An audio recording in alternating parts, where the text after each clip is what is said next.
Lisons ensemble 1 Corinthiens 2, verset 14. Mais l'homme naturel ne reçoit pas les choses de l'Esprit de Dieu, car elles sont une folie pour lui. Il ne peut les connaître parce que c'est spirituel qu'on en juge. 1 Corinthiens 2, verset 14. Aujourd'hui, nous parlerons de ressembler à Jésus. Toutes les religions prétendent connaître la voie qui mène à plus de spiritualité, mais les voies qu'elles proposent sont aussi nombreuses que ces religions elles-mêmes. Pour certains, être spirituel revient à croire à un Dieu ou une divinité.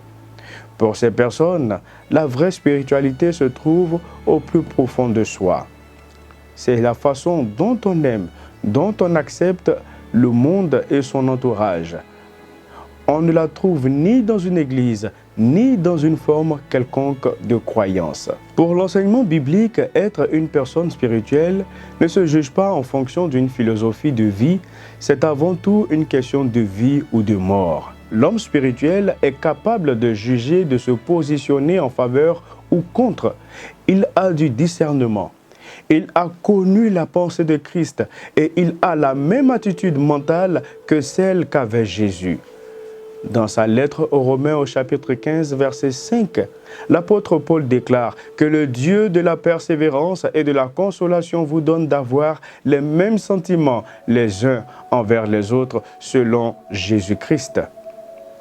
Un peu plus loin, dans sa lettre aux Philippiens, chapitre 2, verset 5, il continue « Ayez en vous les sentiments qui étaient en Jésus-Christ. » En d'autres termes, l'homme spirituel pense comme Jésus, agit comme Jésus.